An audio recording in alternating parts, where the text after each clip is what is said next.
Hello everyone, welcome to the video. Today we will do a review of the Canadian Leopard 2A4M, which is a premium tank at a battle rating of 11.7 in the German tech tree. In this video, we will look at its armament, survivability, pros and cons, what kind of player would be best suited to this tank, as well as if I think it is worth the purchase overall.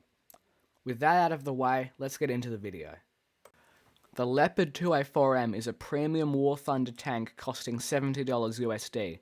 For that money, you get a highly versatile 11.7 German main battle tank that is strong in virtually every aspect of gameplay. The tank itself sports an RH-120 L44 fully stabilised 120mm cannon with a competitive 6-second reload with an aced crew, as well as two 7.62mm machine guns.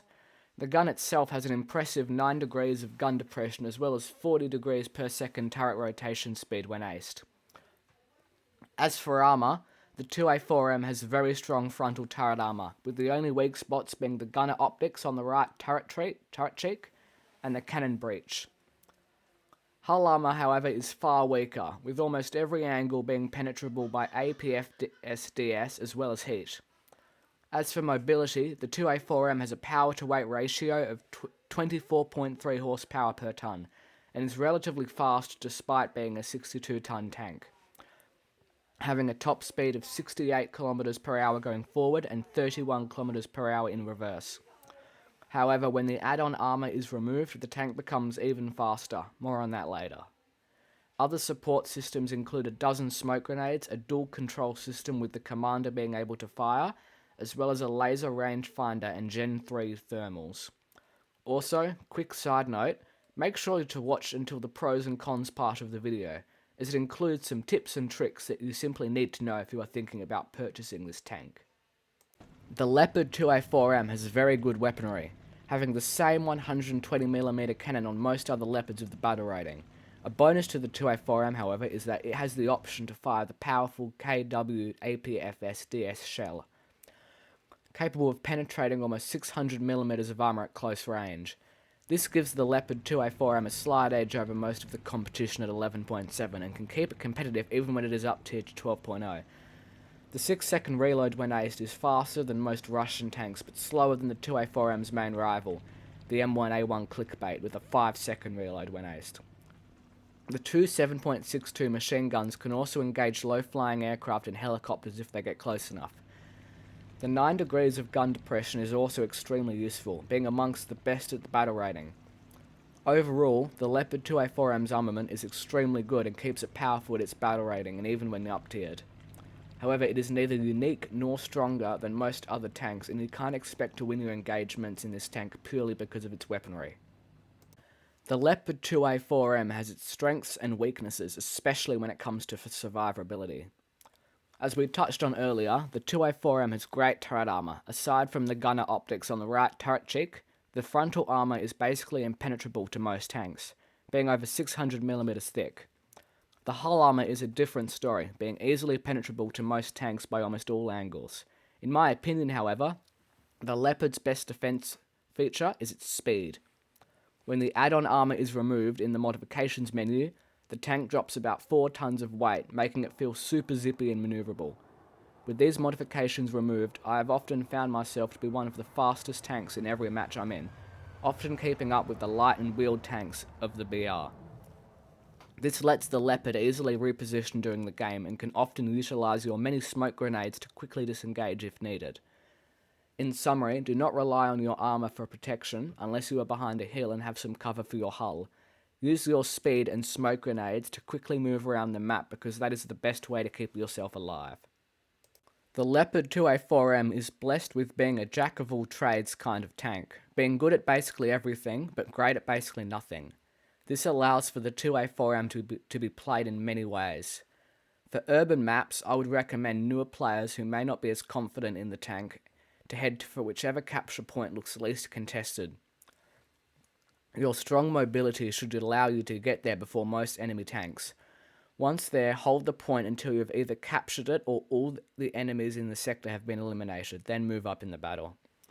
This is to try and guarantee less confident players gain some rewards from the match and to try and lower the possibility of them dying in a mid-map brawl in the early game. If you are more confident, push your luck getting to advantageous positions as soon as you spawn, and use your good reload and fast repositioning to move around the map getting kills as you go. For sniper maps, quickly push for a strategic hill, one as steep as possible but one that still allows you to be able to lower your gun over the peak. Then use your thermals and take shots at the enemy team, using smoke grenades to move cover if you need to. This is just what I think works best. The truth is, anything works for the 2A4M due to its incredible versatility, so try your own thing and see what works for you. The Leopard 2A4M has many qualities but also drawbacks, some of which could mean more to different people, so let's dive into them. We'll start with the pros.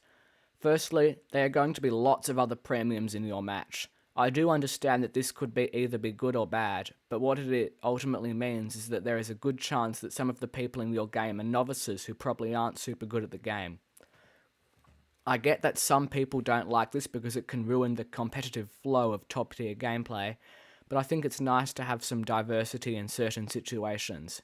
It also gives some of these novices a chance to improve because they won't always be going up against super veteran players who will send them back to the spawns menu before they even have time to blink.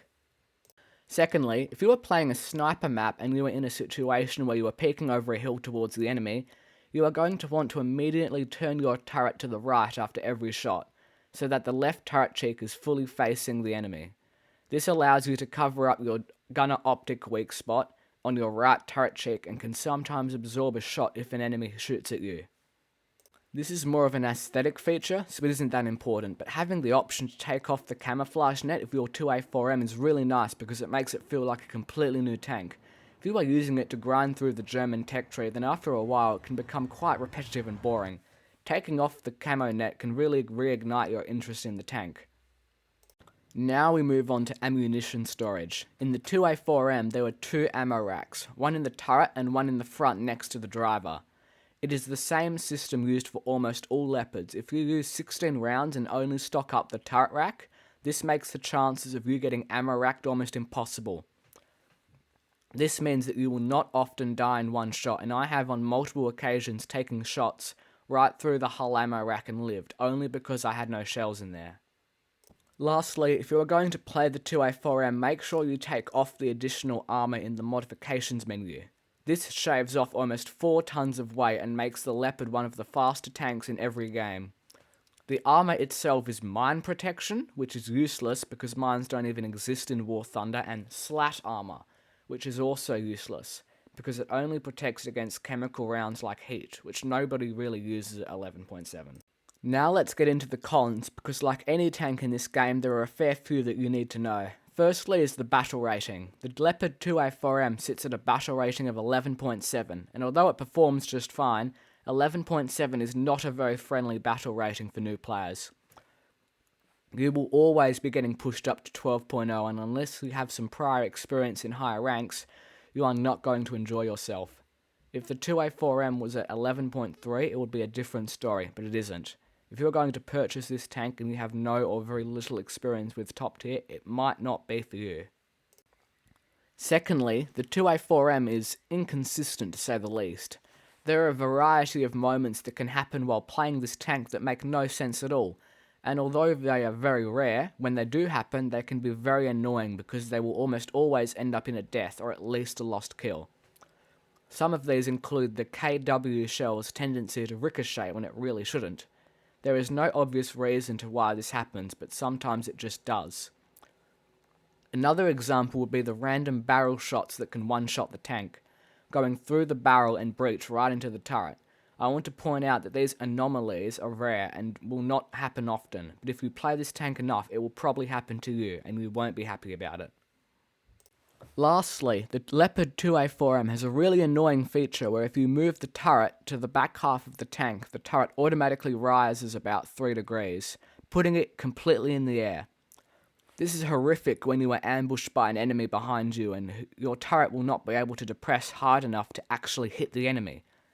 I have died many times to this annoying feature, almost exclusively on urban maps, where you must manually rotate your tank just to get your gun on the enemy, which also alerts other enemies to your position.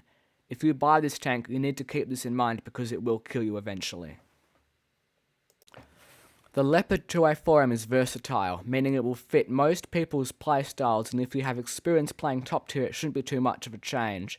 However, it sits at an unforgiving battle rating of 11.7. This gives new players almost no chance to get better, as they will constantly be getting killed very early on in the game, and will not have a lineup to play with, effectively letting down their team. If you are new to War Thunder or top tier but still want a high tier tank to grind out the German tech tree, I would recommend the Leopard 2 Panzer Battalion 123. It is an almost identical tank but at a much more forgiving battle rating of 10.7. The 123 is, like the 2A4M, very versatile and is also much better balanced. If you are new to top tier, I would highly recommend you purchase the 123 over the 2A4M, as it will still get you almost the same rewards while actually letting you learn and play the game.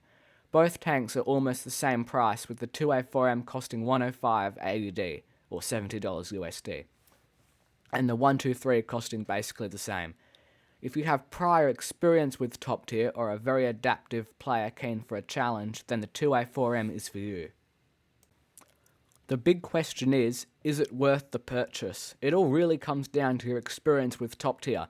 If you don't know what is going on, 11.7 is just not for you, and you would be better off getting the 123.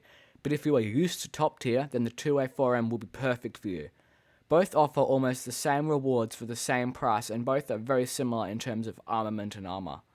In the end, both are worth the price, and it's up to you to decide based on your own experience with the different battle weight ratings, which will be best for you.